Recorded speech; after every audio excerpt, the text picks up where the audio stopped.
Sa mga nakaraang pagdinig sa Senado tungkol sa Pogo operation sa Tarlac, isa sa mga kasama sa natanong tungkol dito ay ang mismong mayor ng Banban na si Mayor Alice Go. Yan ang susuriin ni Professor Antonio Contreras sa Punto de Vista. Magandang umaga po, Professor.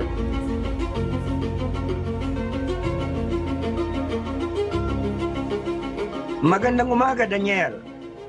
Alam mo, yung panunood natin nitong hearing sa Senado, marami na ngayon parang ang tingin dito ay parang isang continuing soap opera o telenovela o K-drama. Kasi nakasentro, bagamat dapat sana nakasentro ang pagdinig sa pag-ungkat tungkol sa Pogo at sa mga iba pang mga kaugnay na issue tungkol dito.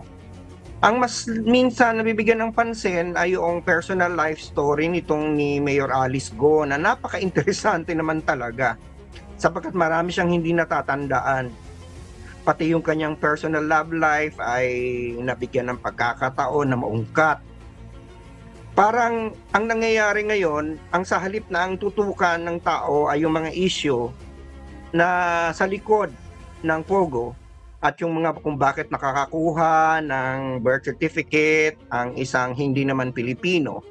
Ang mas nabibigyan ng pansin ngayon ay yung mga kontrobersiya, nagmamarites na tuloy ang mga tao.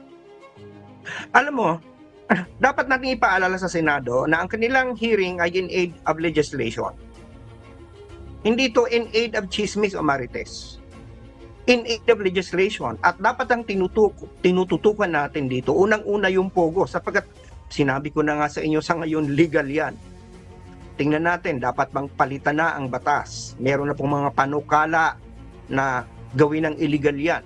Pangalawa, dapat nating tingnan yung napakadali pekehin ng mga papeles, ang birth certificate, madaling pekehin ng isang hindi naman Pilipino, nakakakuha tuloy ng passport, nakakapagkandidato tuloy. Hindi ko naman sinasabing yan ang nangyari kay Mayor Alice Go, pero yan ang tinutungo ng investigasyon. At maaaring hindi lang naman si Mayor Alice Go ang involved sa mga ditong klase ng kalakaran, totoo man yan o hindi, na siya nga talaga ay hindi Pilipino. Pero malamang marami pang iba na foreigner na gumamit ng mga bota sa ating batas para abusuhin ang kanilang pagiging welcome dito sa Pilipinas. Tingnan din yung mga napag-uusapan din natin, yung mga sinasabi natin na may estudyante. Sana busisihin din natin kung paano yan nagiging estudyante hindi naman marunong umingles. 'Di ba? Napakadaling palitan ang tourist visa ng student visa tayo mga Pilipino butas sa karayom ang dinadaanan para magkaroon ng scholarship o anuman, magkapag-aral man sa ibang bansa, sisitahin lahat. Meron ka mang English proficiency, meron ka pang admission, may pera ka ba? So, yun dapat ang tututukan. Huwag naman sanang tingnan na natin itong issue na ito na parang telenovela, na parang tayo ay parang naninira na rin ang pagkatao. Kasi bagamat si Mayor Alice Go, medyo suspitsoso yung kanyang pagkatao, there is always a presumption of innocence and regularity here. At ang Senado hindi dapat maging kasangkapan sa pag-yurak sa karapatan ng ibang tao, maging ito man ay isang foreigner o hindi, maging ito man ay tunay na Pilipino o hindi. Ang usapin ng citizenship ni Mayor Alice Go, hindi naman po yan kayang solusyonan ng Senado.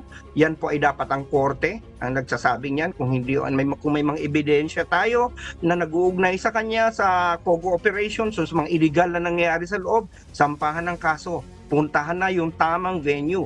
At ang dapat tinututukan na ngayon ng Senado ay palakasin ang mga batas para ito yung mga walang butas. Sapagkat huwag natin pong hintayin pa na dumating tayo sa panahon na ang simpatiya ng mga tao lumipat na kay Mayor Alice Go. Kasi para bagal lumalabas ngayon, parang sa mata ng iba, may nakakausap ako na parang inaapi naman ng husto itong mayorang ito. Parang pati na yung buhay niya inilalata. Ano naman ang relevance sa mga yan? 'Di ba? Sa kanyang sa nangyayari dito. Ang tutukan po natin mga senador ay ang batas. Huwag na po tayong magmarites sapagkat hindi po yan ang tama. In aid of legislation po ang inyong investigasyon.